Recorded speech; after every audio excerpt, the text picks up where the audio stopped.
morning. Happy New Year, everybody.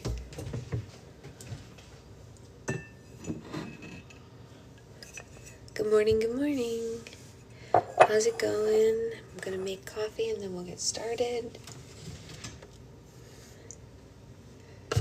I was just a few minutes late because my daughter was dancing on my bladder. It is what it is. Everybody has to live their way. She has to live her way. Her way is dancing on my bladder, you know? It's fine. It's not a big deal. We just roll with it.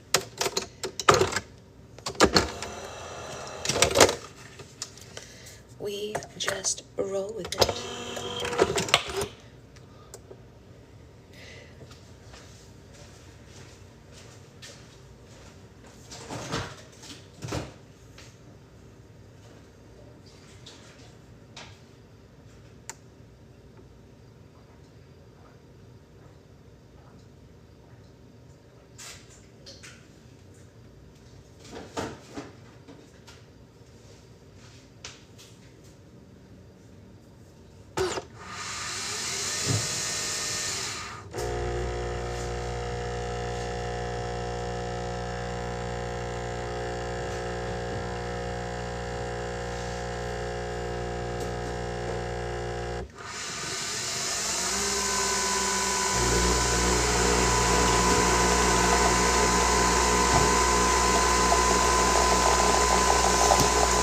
Hello, hello. Happy New Year, everybody. Good morning. I hope you all had your coffee. I hope it's delicious. You know, all those things. I hope last night was great. If anyone has any New Year's resolutions they want to share while we make coffee, feel free to do so. Happy New Year, Brittany. How are you feeling, my dear? I hope you're well.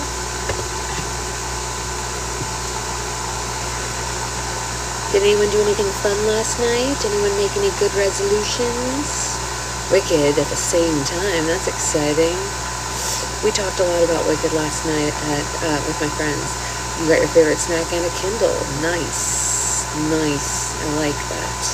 That sounds good. I feel bad for my dog because of fireworks. That is fair. That is totally fair. We were at a place with a dog where we could not hear fireworks from where we were, so she was fine because there were no sounds of fireworks or anything, so the dog didn't have any. You were in Times Square. Whoa. My brother and sister-in-law did the Times Square New Year's thing, I want to say 2 New Year's ago, I think. I was in the cloud last night, if you know what I mean. I think I know, but I'm not 100% sure, Brittany. There were a lot of fireworks for dogs like ate. Oh, precious. That's so sad. Poor little things. I'm going home to do the walk of shame. It happens, you know. It happens. Yeah. Oh, that makes sense, Brittany. That makes sense. Happy New Year. That's what I thought, Amanda. That was my first thought as well. So what's everyone's New Year's resolution if you make them, if you want to share? You don't have to share, of course. I just thought, you know, if anyone had them. Oh my gosh, the coffee maker is so loud right now. It's doing its thing. Yes, we went to a friend's house for game night last night. It was a lot of fun. Played a lot of good games. No resolution, try to be... That's exactly what Secret Husband said, Catherine. Yeah. You know what, Alexa? That is fair. Board games and card games, I love. Happy New Year, more of a goal than a resolution to travel more. I love that. I love that. Mine is to keep Secret Baby alive, so it's more of a goal than a resolution as well. But my other goal for the new year is to write more than I did in 2024. I wrote a lot in 2023. I did not write as much in 2024, so I'm hoping to fix that in 2025 and write more. I love that, Brittany. I love that. I do.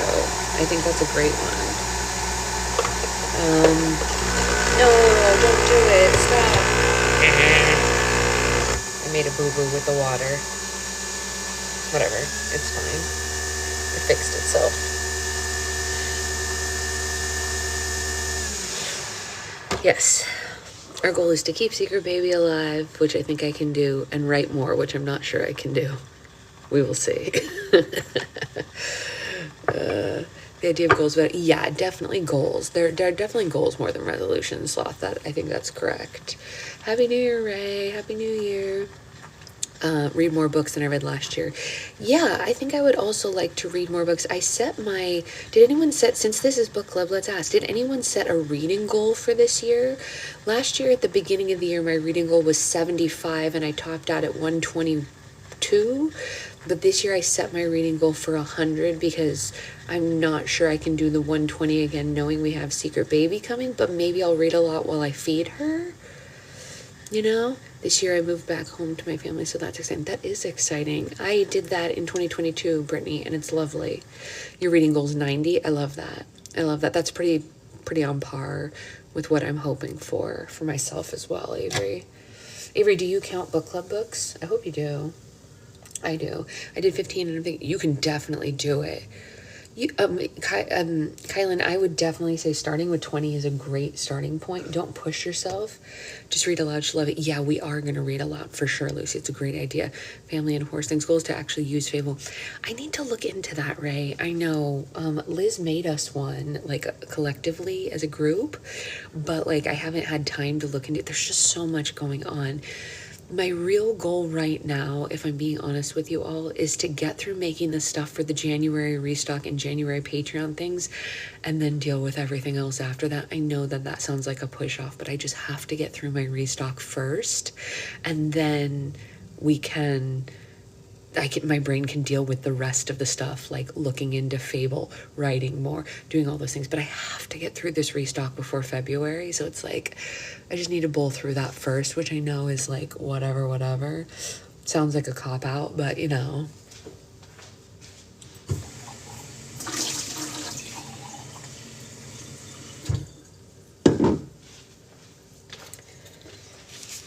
Yeah, it's realistic and it's a one step at a time. That's exactly right. Hey, Nisa, Happy New Year.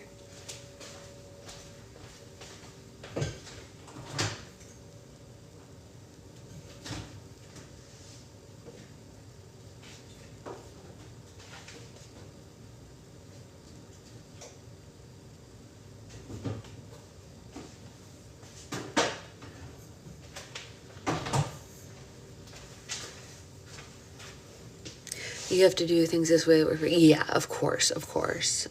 So I have a question.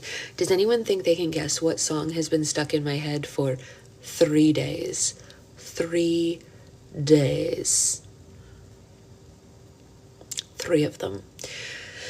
It may surprise you, and then when you think about it, it probably won't after that. But 3 days. I figured the first guesses were going to be Wicked, Roxy. That makes a lot of sense. Oh, no worries, Gigi. No worries at all. Ray is the closest so far. It is something from The Sound of Music. That is exactly correct. But it is not what you would expect from The Sound of Music.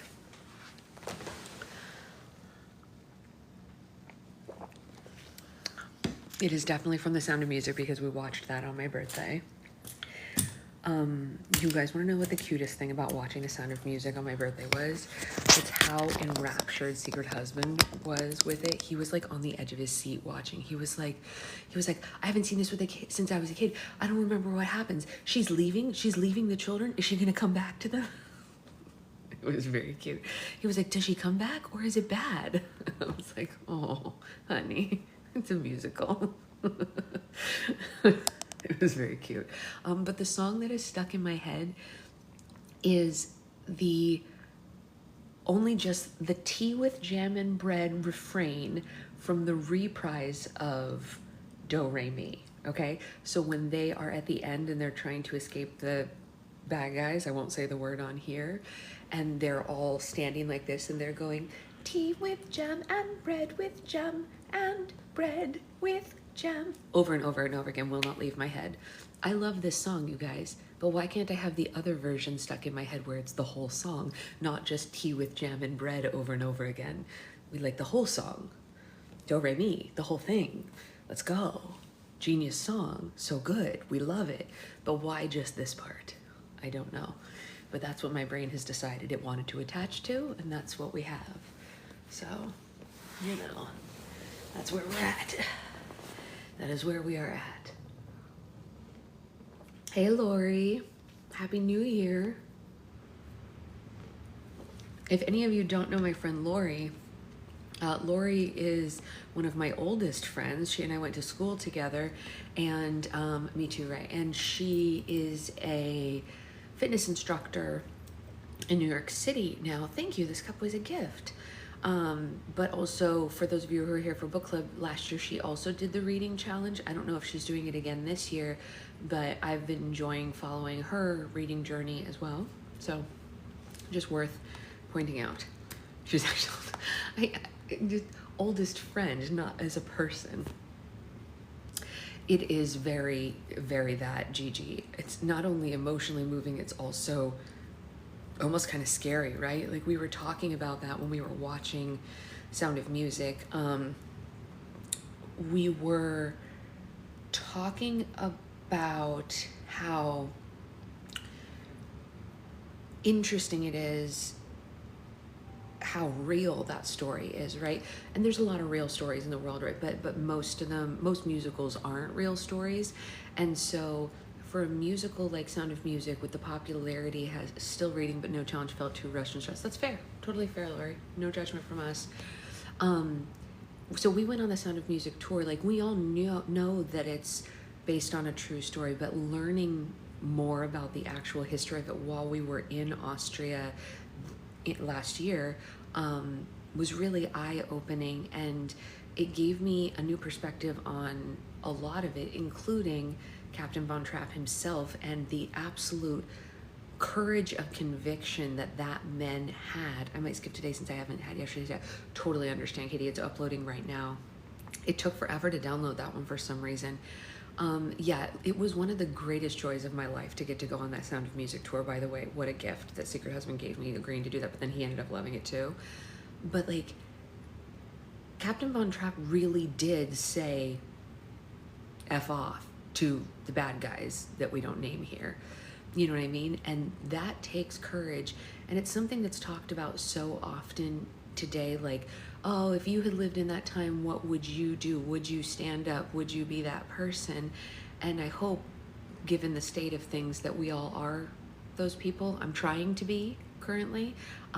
It's hard, you know, because I live in a place that makes it easier.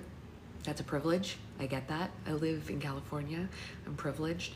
But it is interesting to know that he literally made that choice, you know?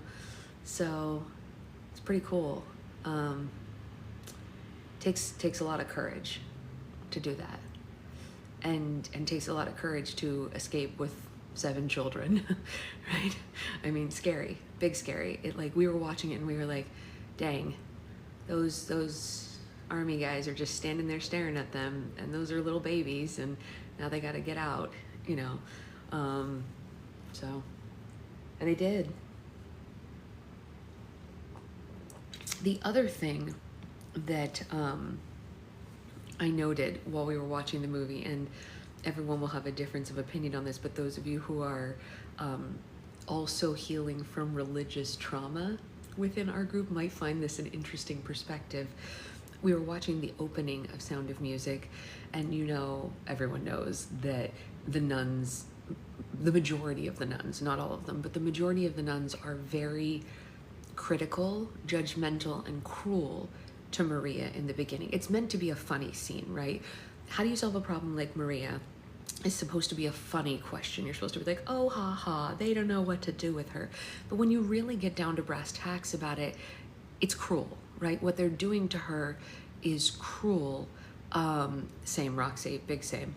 What they're doing to her is cruel, and the way that they speak to her is cruel. And also, on top of that, the way that they look at how she does things is a misunderstanding of the world at large. For example, they're talking about how being a nun is supposed to be about changing things for positivity and blah, blah, blah and all that, but they're only putting out negativity, yeah? And in the end, I'm so sorry, Kimberly, I apologize.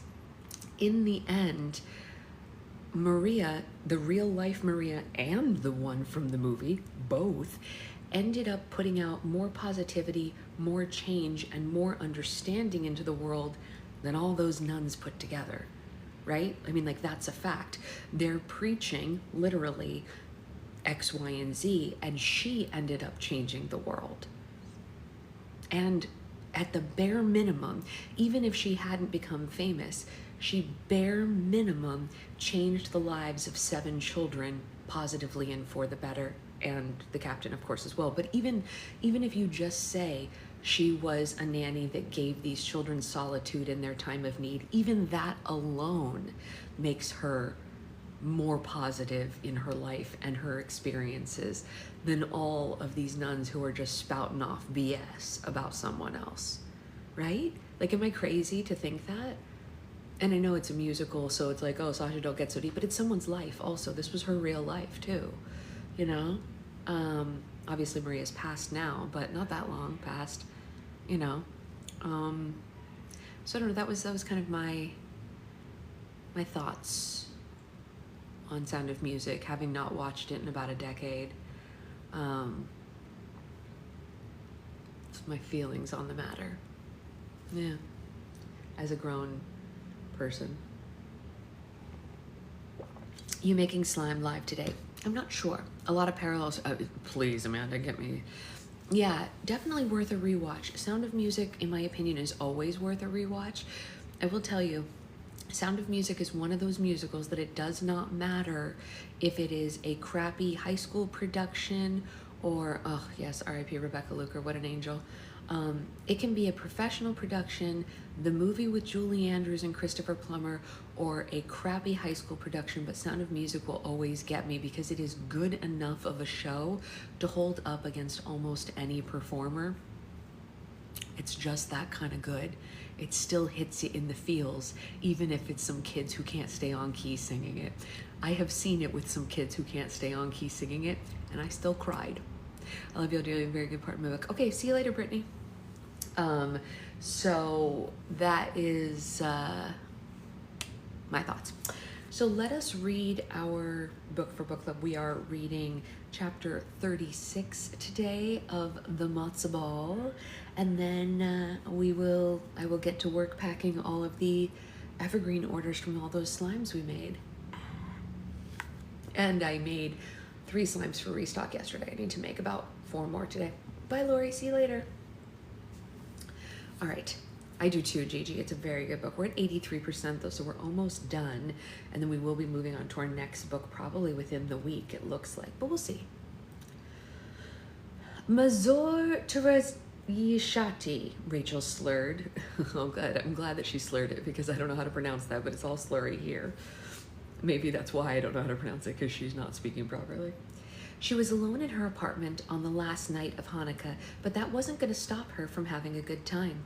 Engaging in a rousing rendition of wine bottle karaoke, Rachel lifted a half-drunken bottle to her mouth and sang to her make-believe audience of boxes. Look a shot, night, blah, blah, blah, she bellowed, and somebody on the street shouted at her to shut up. She stuck her head out the window. Hey, she yelled back. Do you mind? I'm having a pity party for one up here, and you are interrupting. It took a full 10 seconds for the critic to respond. You suck. That's New York for you guys. Yeah, well, happy Hanukkah to you too, she said before slamming the window shut. Rachel did not need that kind of negativity in her life. Besides, she wasn't even that drunk. She could totally lead a Torah service right now, or like even command a dance. Rachel sashayed through the living room, feeling like a graceful ballerina before tripping over a box. And then she fell headfirst into a stockpile of garland. Great, she moaned, pulling tinsel out of her hair. Just frickin' great. Can't anything go right for me today? The universe did not respond. Rachel lifted herself from the ground. Okay, so maybe she was just a little bit drunk. She didn't exactly have the best tolerance. It was a factoid made worse by the fact that she hadn't eaten or really slept much in the last 24 hours. She had wanted to, but she'd been too upset about Jacob.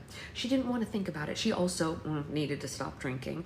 Putting the bottle of wine down, she headed for the refrigerator. It was pretty empty. There were some pickles, some cream cheese, probably expired. She gave up on finding food in her kitchen and stumbled to her bedroom. Somewhere, buried beneath the pile of clothing in her closet, was still a Mishlach Manot gift basket left over from Purim. Falling to her knees, she rifled through a pile of summer clothes and found it. Non-alcoholic peach wine and 2 stale Hamantaschen.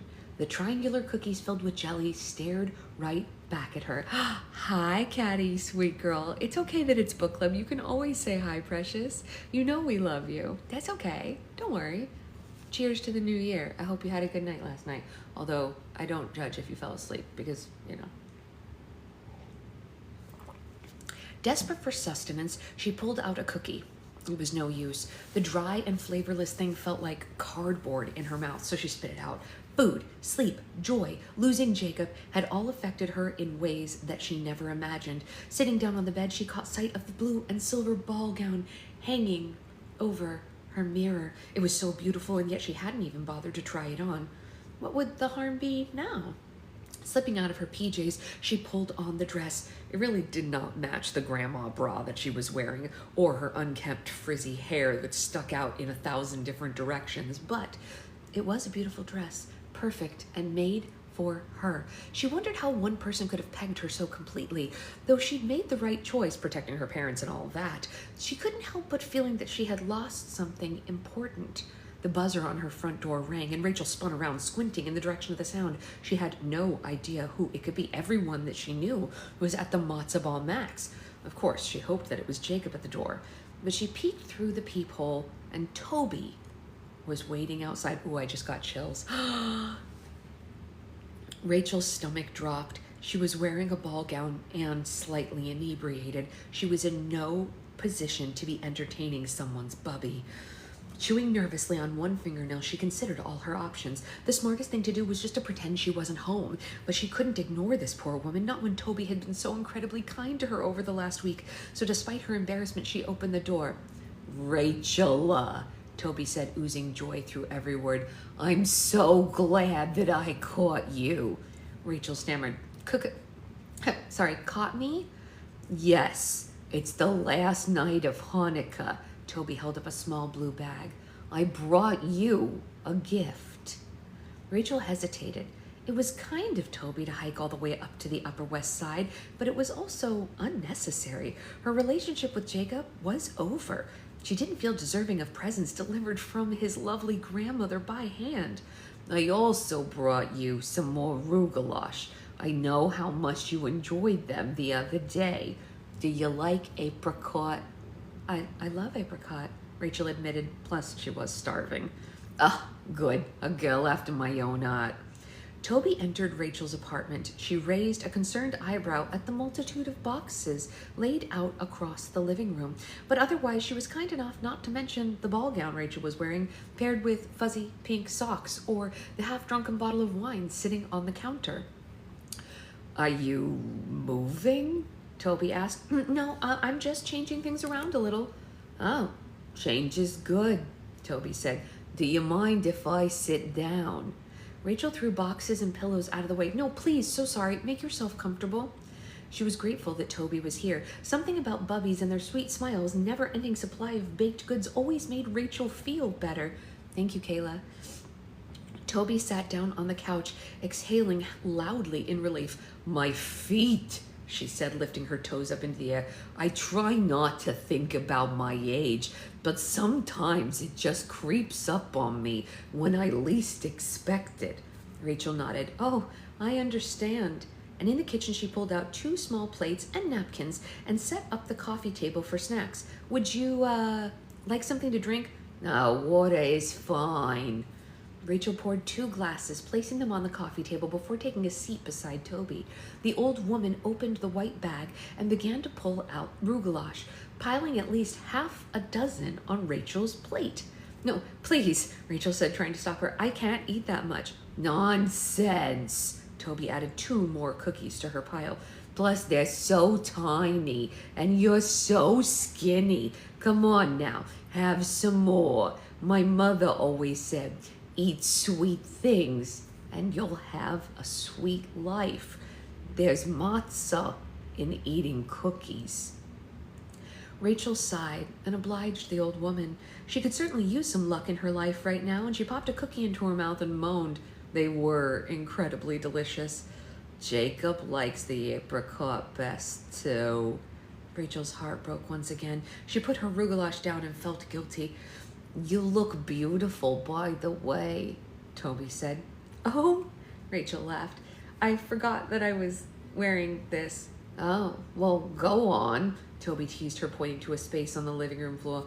"Model it for me. I want to see you in all your glory." Rachel did not feel glorious. In truth, she felt like an extra from the cast of Grey Gardens. Her hair was a mess, and she hadn't bothered to put on makeup. Plus, she was still wearing a pair of fuzzy pink socks.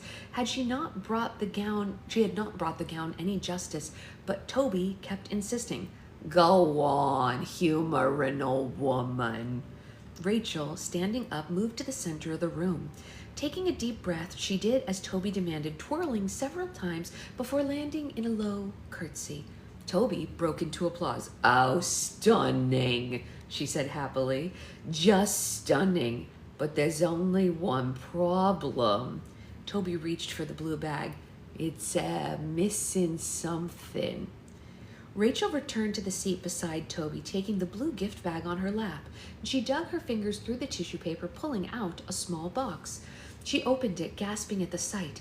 Inside was a pair of sapphire earrings encrusted in diamonds. She could tell by the design, the careful swirls, and the craftsmanship that these were antique. Toby leaned over Rachel's shoulder. "I want you to wear them to the Matzah ball."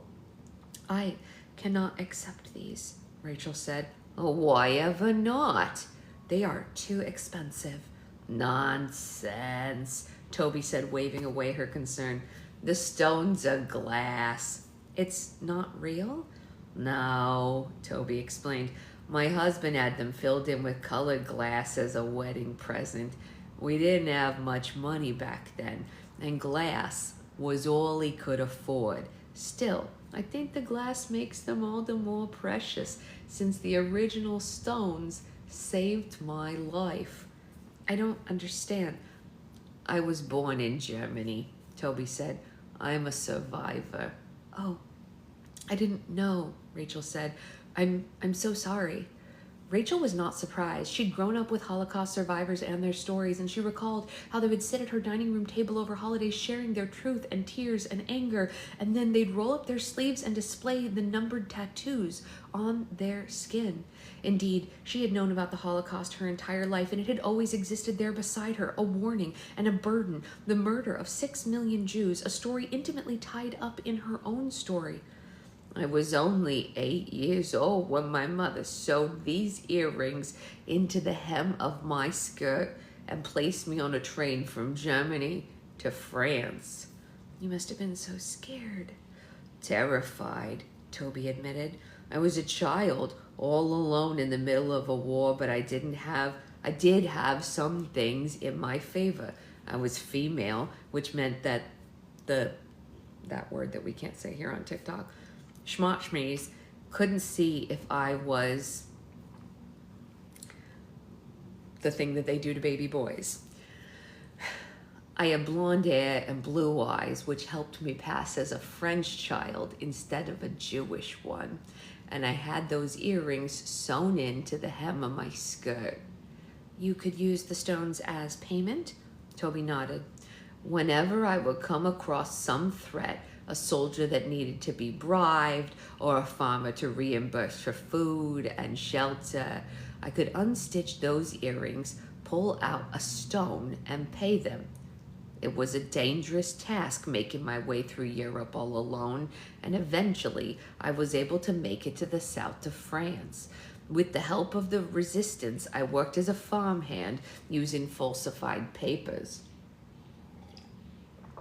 I changed my name to Marie, and I lived like that for 2 years, never telling anyone the truth of who I was.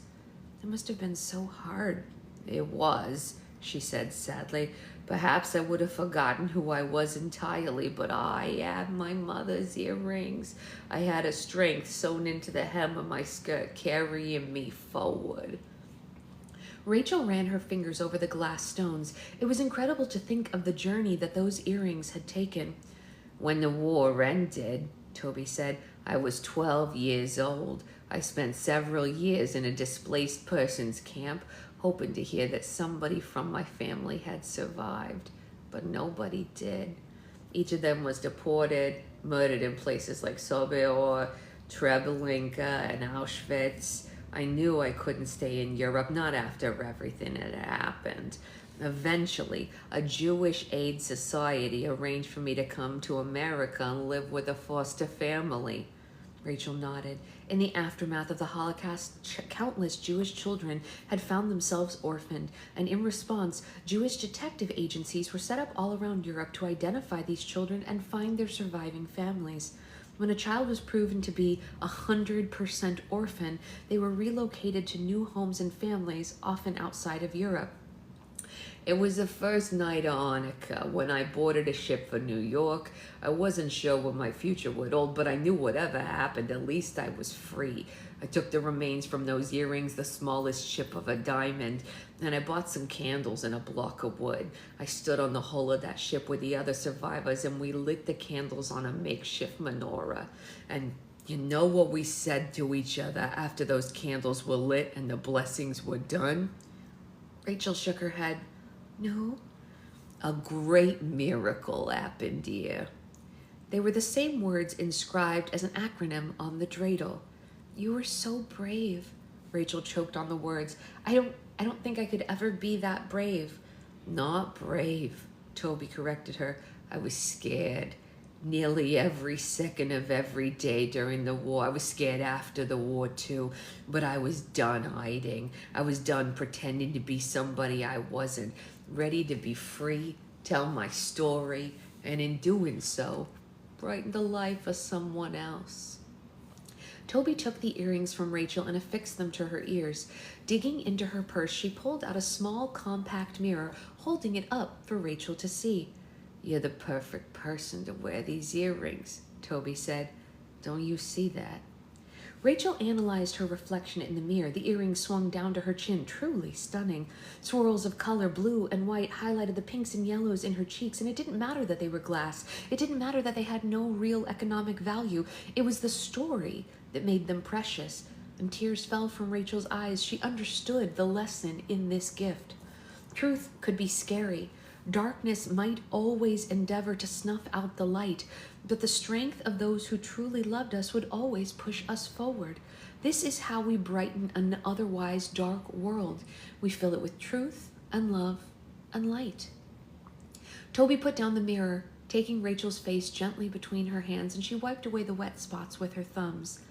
Do you love my grandson? Toby asked. Rachel blinked back more tears. Sorry, what? Do you love him? She asked, shaking her gently. Does he give you a spark? Does he make you bubble up? Yeah, I think so. Then fight for him. Toby smiled emphatically. Fight for him, Rachel. So many people think that Hanukkah is about miracles. No, Hanukkah is about really fighting for the things that you believe in. Everybody focuses on the oil, but there would have been no oil, no lamp, no miracle had the Maccabees not taken up arms and stormed that darn temple. The thing people forget about Hanukkah, we make our own miracles, Rachel. We're in charge of creating our own happy endings. Rachel swallowed her sadness, and courage trickled through her like osmosis. She found her own strength in the earrings and their story. Thank you, she said, kissing Toby on the cheek, for everything. And without wasting a single second more, Rachel jumped from the couch, pulled on her sneakers, and bolted for the door. It was the last night of Hanukkah in Manhattan, and the city was humming. Christmas trees and menorahs shone down from windows on the Upper West Side. Families and couples, their arms loaded with shopping bags and baked goods, headed happily to holiday parties. The whole world drifted along like the snow falling over Broadway, gentle and content. Rachel exploded onto the street with one thought on her mind. She rushed past her doorman. She needed to get to the matzo ball. She needed to speak to Jacob. Ma'am, the doorman said, chasing after her. Can I help you? Rachel turned frantic. Yes, I need a cab. Right away, the doorman said, glancing down at her evening gown, precipitously paired with pink fuzzy socks and 3-year-old sneakers. Would you like to wait inside? What? Rachel said before realizing she had not grabbed a coat. Oh, no. In her rush to action, she had also forgotten her purse. Oddly, she was not cold, but she could not take a cab or the subway without money or her Metro card. Perhaps it was the wine or the sheer adrenaline rushing through her body, but the last thing she wanted to do was go back upstairs to her apartment. She didn't want to risk losing her courage, so she decided to make a run for it. If she bolted for the Four Seasons, if she used all the power in her thighs to sprint all the way there, maybe she could make it to the matzo ball before any subway or cab would get her there anyway. No, you know what? Don't worry about it, she said, waving the doorman away. Happy holidays, though. Rachel took off. She wasn't much of an athlete after 12 years of deconditioning due to CFS, but she was still a woman. The adrenaline that coursed through her veins superseded any fatigue. If she crashed tomorrow, oh well, at least she would crash for a good reason. But for now, she was going to use every bit of battery left in her body. So she sprinted down the busy city streets, and despite being nearly hit by a cab, she made her way to the bustle of Midtown. She had no idea what she was going to say to Jacob. She knew that she loved him. It was a force strong enough to make her risk everything. So Rachel arrived at the Four Seasons out of breath and soaking wet. She couldn't tell whether the damp that soaked her hair was from sweat or snow, but she had other, more pressing concerns than the state of her appearance. The venue was packed. Limos stretched down the street. Men in black spoke into buds positioned inside their ears. Heading for the blue carpet, she found a long line of guests. Rachel rushed past the revelers and up the stairs. She was about to make her way inside when her attempt to answer the matzo ball was dashed. A man the size of Goliath, all head and no neck, glared down at her, and Rachel's jaw dropped. Ticket, he said. Rachel realized her fatal mistake. She'd given Mickey her coveted matzo ball ticket. Without a ticket, there was no viable way to garner entry. Her heart sank at the realization, and still, Goliath had to be reasonable. She had served as a matzo ball volunteer. After all, she'd kissed Jacob Greenberg. After all, perhaps he would see the desire in her heart and be persuaded to help her out. Please, she said out of breath, I really need to get inside. Nobody gets inside without a ticket. But I know Jacob, she persisted. I was a volunteer for this matzo ball. No ticket, no entry. But you can get in line and wait with the rest of these folks. Rachel huffed, frustrated. It was no use. Clearly, Goliath did not believe in happy endings. She debated bum-rushing him, and then the sight at the end of the street caught her eye. Her parents were exiting a limo. Ema, she shouted, I'm over here. She waved her arms like a madwoman, jumping up and down, but it was all for naught. Her parents could not hear her over the crowd of people waiting for her to enter the matzo ball. Frantic, she settled on the next best option. She would just push her way through the crowd. Ducking underneath elbows and pushing past paparazzi, she kept an eye on her parents. From her vantage point, she could make out Shmuel welcoming them, and she watched as they shook hands and exchanged greetings, completely unaware that their daughter was having a panic attack just a few feet away. Shmuel, she shouted, trying to grab their attention. Ema! Her hand inadvertently smacked a reporter and sent his glasses flying to the ground. Hey, he shouted, can you watch what you're doing? Sorry, she said, dropping to the ground. Help him. I'm so sorry. Are you okay? I'm fine, he said, putting his glasses back on his face. Rachel apologized again, taking off. But then it was too late. She reached the door just as her parents had slipped inside. No, she shouted, banging her fists against the door. But despite her efforts, no one heard her cries or opened the door. Defeat settled over her. It was no use. She had given up her ticket. She had left all her cell phone and wallet at home. And plus, she was looking all types of mess. Perhaps the universe was just telling her to give up. Rachel slumped against the door, folding her head into her hands. She breathed a heavy sigh of resignation, and in the process, her earrings brushed against her thumbs. The feeling of the glass, the memory of their journey solidified her resolve, and Rachel really didn't believe in miracles, but she did believe in happy endings. Rising from her place, she balled up her fists at her side. Screw the universe. It's a constant, never-ending bag of mixed messages. She would be like the Maccabees on Hanukkah and storm that damn temple. Fortunately for Rachel, she already knew her way around the Four Seasons.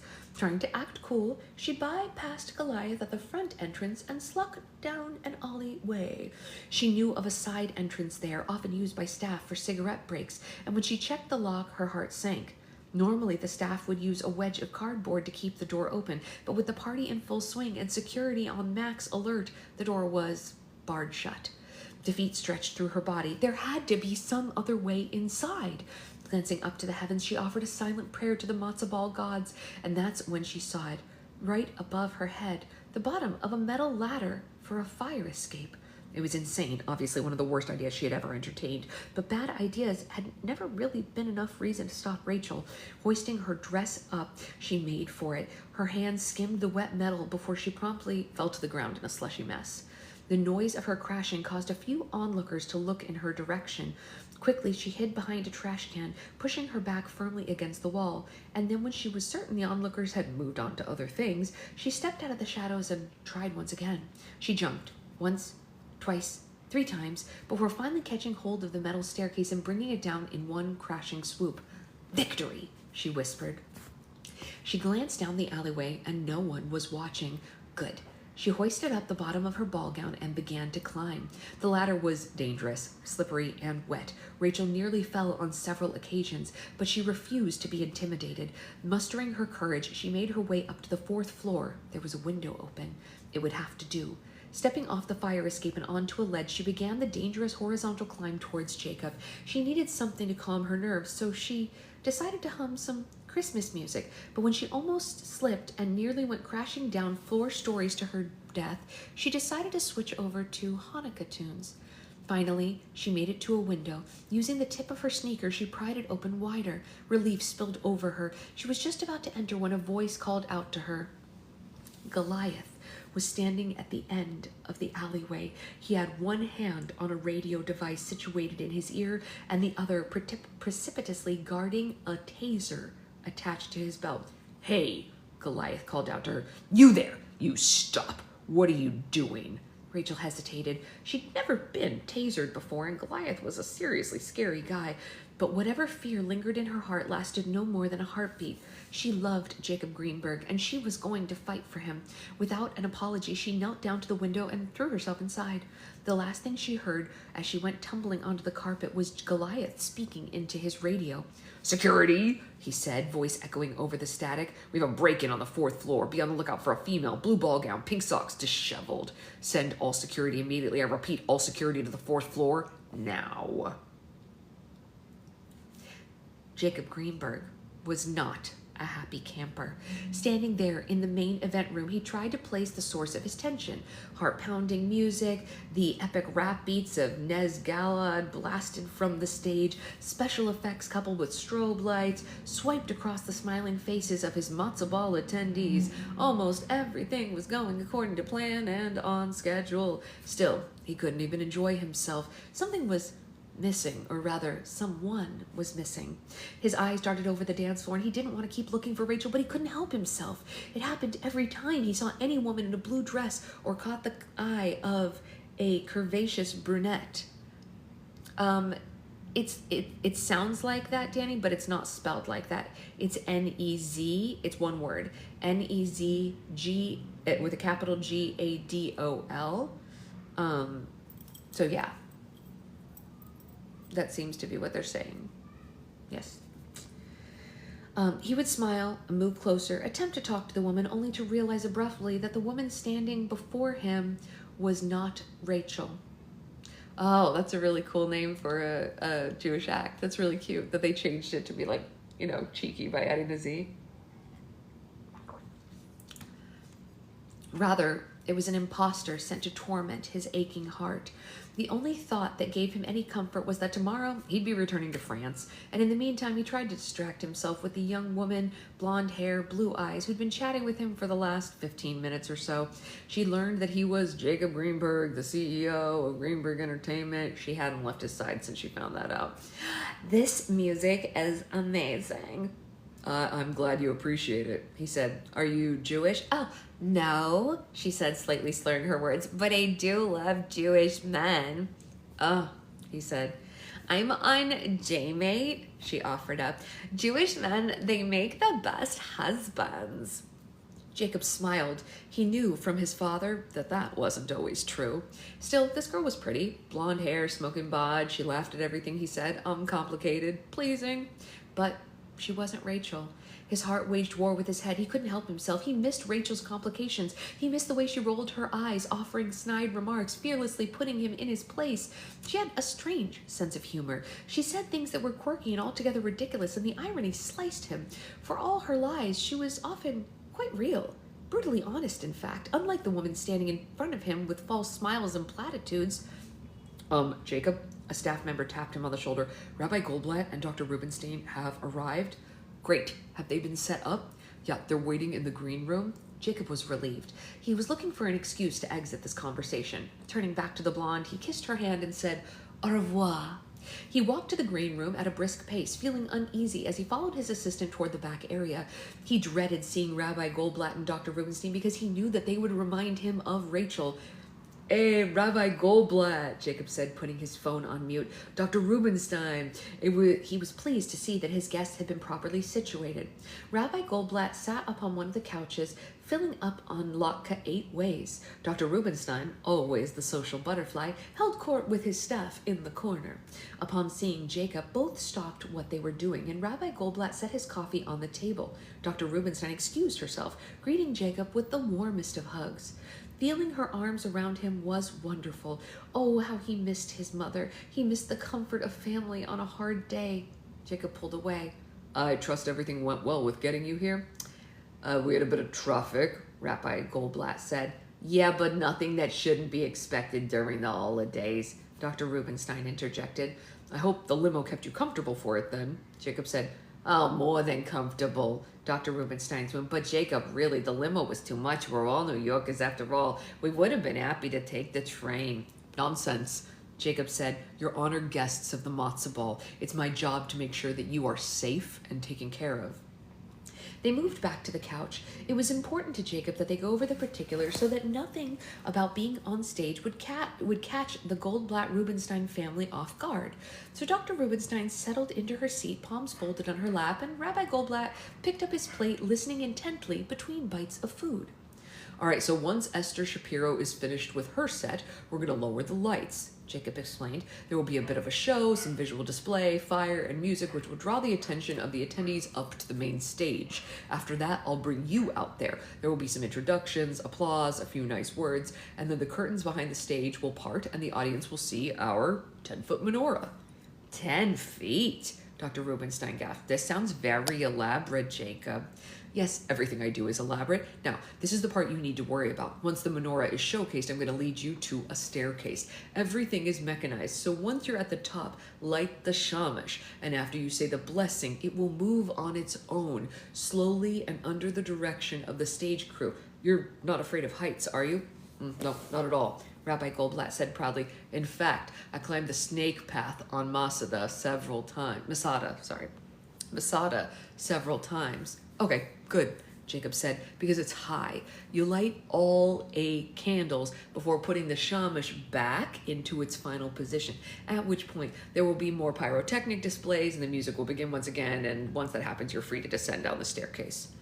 Shmuel entered, untangling 2 mics in his hand. He was just the man that Jacob wanted to see. I trust you've met my partner, Shmuel Applebaum, Jacob said as they rose to their feet. Oh, yes, he's been very... Oh, sorry, wrong voice. Yes, he's been very hopeful, Rabbi Goldblatt said. The pleasure's all mine. Shmuel smiled warmly. It's nice to finally meet the mishpach, our little matzah ball. She's been a real miracle worker, completely sevatukis, if you know what I mean. Excuse me? Rabbi Goldblatt said. I'm not quite understanding. Jacob swallowed hard. He'd promised Rachel not to tell her parents, but he decided they were long past the point of keeping secrets now.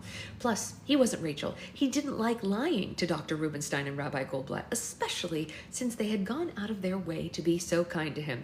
I'm sorry, Jacob said, apologizing for them both. Rachel didn't want me to tell you. Tell us what? Dr. Rubenstein cocked her head sideways. Well, she's been helping out with the matzo ball. Oh, really? Sheer delight stretched across Dr. Rubenstein's face. How wonderful. No, she didn't tell us, but I'm incredibly happy to hear that you two have been spending time with each other. Is she here tonight? No. Unfortunately, Rachel and I, well, we had a bit of a falling out. Dr. Rubenstein frowned. Oh, dear. Well, I am sorry to hear that. Me too, Shmuel said. Jacob hid his discomfort behind a frozen smile. It was clear that the entire Jewish world was rooting for this shidduch. But the pressure was real. Still, none of them had seen that Christmas office. None of them had read the manuscript, the Hanukkah Grinch. But beyond all these things, Rachel wasn't even here. She had a ticket and she'd chosen not to attend. How could he love someone that wasn't reliable? You know what? Rachel's been invaluable, Jacob said honestly. I will always be grateful to her. But now if you don't mind, he pointed back to the couch, leading them and the conversation away from the topic of the love of his life. I'd like to go over the last few details with you. Dr. Rubenstein smiled. Of course. Everyone sat back down and Jacob took the mics from Shmuel. Now, in terms of sound, Jacob said, displaying the two mics, you should know that the stage is already fully wired up, so anything you can say up there can and will be broadcast to the entire audience. Dr. Rubenstein chuckled at the thought. That could be very dangerous. The mics are just an added precaution.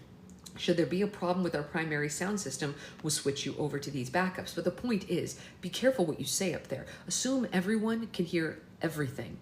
Good to know, Rabbi Goldblatt said. He raised a mischievous eyebrow at his wife, and she smiled, tapping his knee. They both blushed. It was very clear that they were sharing some kind of inside joke. Jacob's heart ached at the sight. Their love was so evident, their marriage so strong, even after countless years. How was it possible that Rachel had come from such a union? And then again, her issue was never loyalty. She was completely dependable when it came to her family. She just wasn't honest with them. There will also be a 4K ultra high definition video, he continued. So in addition to being careful what you say, remember that everything you're doing while on stage is being recorded and broadcast on monitors throughout the 4 seasons. It's also likely that the footage will then be repurposed for future events for Greenberg Entertainment. So, you know, again, best foot forward and all that. Sounds like every Saturday, Dr. Rubenstein answered for her husband. Hanukkah is about publicizing the miracle after all. I'm just glad we could help you out. Jacob nodded. These were such good people, thoughtful and giving, without ever asking for anything in return, and he wondered if that's where Rachel got some of her fight. She'd been so willing to come to his aid when the matzo ball was falling apart. The thought only made him miss her more. All right, so that's basically it, he said, waving a few of his sound crew over. Mike and Tina here will help you get both set up. If you don't mind, I need to check on a few other things, but I'll be back at past to bring you onto the stage. Otherwise, if you need anything else, you can ask anyone on my team. They will be happy to get it for you. Jacob took his leave then. In truth, there was really nothing left for him to check in on. He just needed air. Seeing the love between Rabbi Goldblatt and Dr. Rubenstein had left him feeling empty. Leaving them all behind, he headed for the service elevator, and he emerged on the 52nd floor rooftop, the city shining bright before him. It was a beautiful evening in Manhattan. Snowflakes fell down all around the city. Christmas trees and menorahs filled apartment and office windows with holiday cheer. Somewhere, among those myriad of tiny lights, was Rachel. The door swung open behind him and Shmuel appeared, his cell phone pressed up against his ear. He waved briefly at Jacob and then returned to whatever pressing matter was occurring on his phone. Jacob could tell from the way that Shmuel swung between Yiddish and English and the soft coo of the words that fell from his lips that he was talking to his wife, Hava. He must have come to the roof to get some quiet. Shmuel finished his call and hung up the phone. So how's Hava? Jacob asked. She's good. Shmuel beamed proudly. Can't sleep, but good. But everything else with her pregnancy is going okay. Baruch Hashem, he smiled all teeth. Another month and we'll have a baby. Jacob was happy for his friend. Well, please tell Hava not to worry. I'll have you back home in France just in time. I'm not worried, Shmuel said, digging his thumbs into his pockets. Not about Hava, anyway. So now, what are you doing up here on the roof all alone? Look, I just needed some quiet. Quiet? Shmuel raised an eyebrow. How very unlike Jacob Greenberg I know. Why are you really on the roof, huh? Couldn't be because you're thinking about our, little matzo ball, eh? I am not thinking about Jacob. Shmuel interrupted him. Lie to yourself all you want, friend, but do me a favor. As your friend and business partner for over a decade, who, by the way, risked everything with you on this matzo ball, don't lie to me. It was a fair statement. Jacob breathed deeply, feeling the cold winter air fill up his lungs. Shmuel and he were close to the same age, yet Shmuel had wisdom to him that came from life experience, from being married, raising children, being committed to something other than himself, and Jacob wanted to understand him. Hey, how did you know that Hava was the one? Jacob asked. Oh, my Havala, Shmuel said, thinking back on the question. We were, Siddiq. Her mom talked to my mom, who talked to the matchmaker. Eventually, we agreed to meet for coffee. But you must have done, like, dozen matches. Jacob pressed him. How did you know Hava was the one? Like, beyond that first date? Shmuel played with the bottom of his chin. You know what? She yelled at me. She yelled at you? Yeah, on a first date. Shmuel beamed at the memory. She told me I was being rude to the waitress. Threatened to leave me right then and there. I knew at that very moment we were perfect for each other. That seriously makes no sense. Shmuel shrugged. You know what a bashert is? Yeah, like a soulmate? How very modern of you, Shmuel teased. Bashert literally means destiny. Isn't that the same thing? Jacob asked. No, not exactly. Soulmate is like a movie concept. It's an idea that you fall in love with someone and you go and you live happily ever after. But in Judaism, that's not the point of finding your bashert. So what's the point then? Your other half exists to make you better. She exists to complete something you lack, and vice versa. You challenge each other, like Havaruda, two blades which sharpen each other. But that's different than love, Jacob.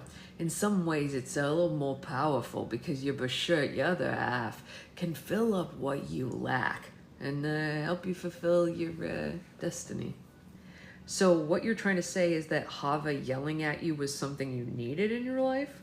Shmuel sighed. I'm not that thoughtful man, Jacob. I get focused on something and I forget everything else that's going on around me. But Havala, she makes me thoughtful. She makes me aware of the waitress in the restaurant, even when all I want to do is get the check and go home.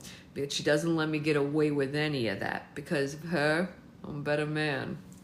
Jacob didn't know Shmuel before he was married, but he had seen for himself how he had softened over the years.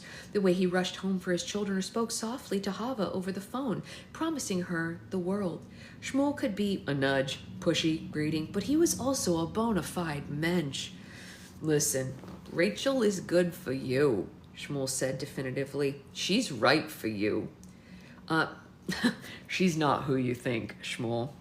And you're such a prize here, Mr. Perfect. No, look, I'm not perfect, but you don't need anybody, right then? Jacob retreated into silence. He had learned early on that people were not reliable. Loving someone would only lead to heartbreak. It was a belief cemented through the entire course of his life. Jacob, Shmuel said quietly, when your mother died, you didn't even tell me about it.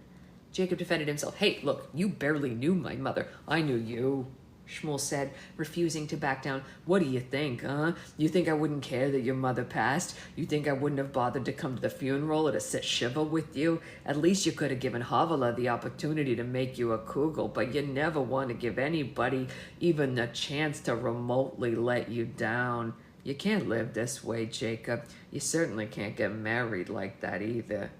Jacob felt the words pressing against his chest.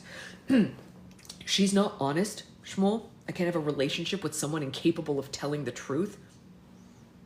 Maybe not, he said, seriously considering the question.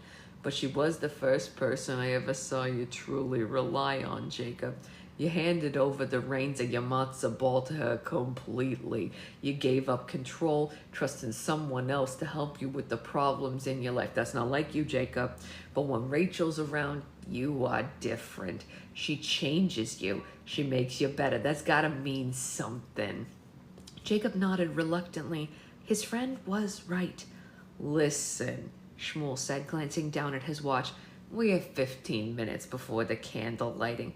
I'm gonna go downstairs, check on Morty Schweitzer that he isn't dismantling our event for parts, but you think about what I said, okay? We don't always get a second chance, or a third chance, or a fourth chance to fulfill our destiny. Shmuel departed. Jacob stood on the roof alone, staring over at the expanse of Manhattan. His heart ached. His soul longed for something, for someone, a tangible, real person a person to call his own and struggle through this broken world with. And yet, when he thought of that person and when he envisioned himself standing at the end of an aisle with the huppah over his head, waiting for his bashert to walk down the aisle, he only saw Rachel. Rachel, his other half, his destiny. She was the shamash, the spark of light that set him ablaze and made him better. What a shame that for all the times fate threw them together, they could never make their relationship work.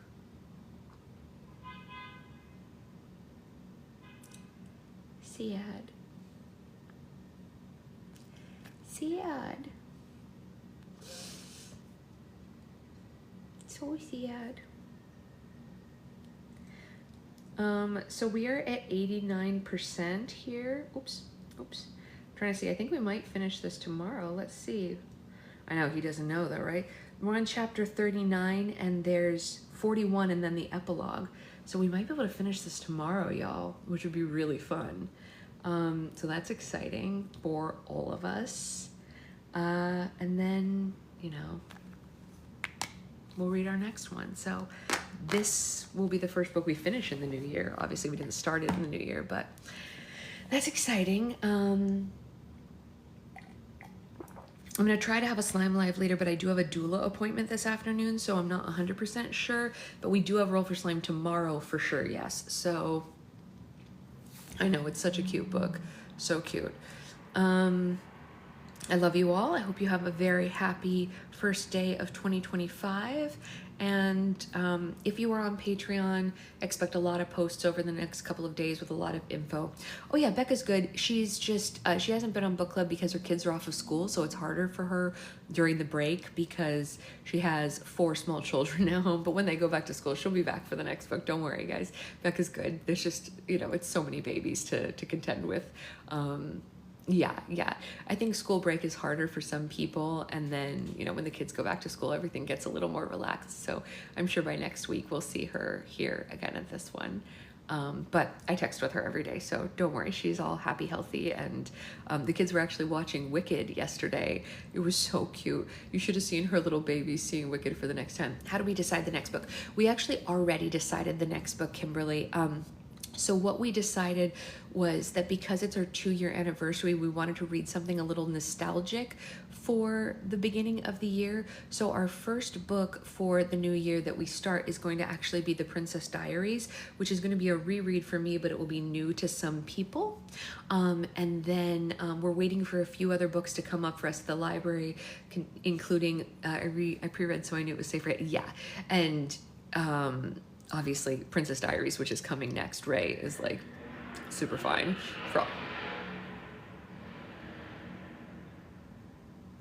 That was quite loud. I don't know what it was, but it was quite loud. So we're gonna read Princess Diaries next, which should be a fast read. And then we're just waiting for a couple of other books we chose to come up on my library list. And hopefully those will come up. And that's how we'll rock and roll. It's going to be a lot of fun. It's going to be a great year. Hopefully we read a lot of good books. That's the whole kit and caboodle. In about 3 weeks, we will start Baby Watch 2025, which if any of you have been in book club since 2023, you probably, okay, all right. I don't think that's necessary right now. It's New Year's morning. I mean, honestly, are they drag racing out there, or what do we think is going on? That's awfully loud.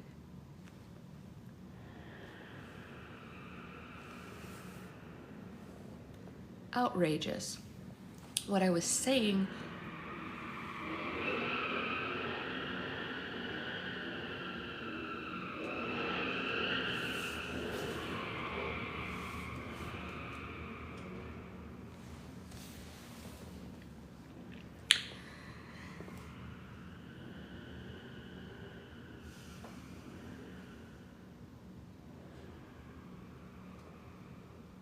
it sounds incredibly unsafe. Yeah.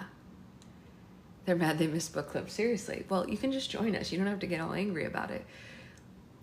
What I was attempting to say prior to the rude interruption was that in 2023, which was our first year of book club, my sister was pregnant with my nephew, and we had what we called Baby Watch 2023, and everyone knew that if one day I didn't show up for book club, it meant that she had gone into labor. That actually never ended up happening because she ended up getting induced, so it was a little different. But in about 3 weeks, we will start Baby Watch 2025, and you will all know that if one day I just don't show up for book club, it will mean that I am in the hospital instead. However, Secret Husband and I have said that if my labor is slow, maybe I will come on and just read to distract myself, so we'll see what happens, because distracting yourself is a really good method of getting through a lot of those aches and pains that come along. It's great news, yeah.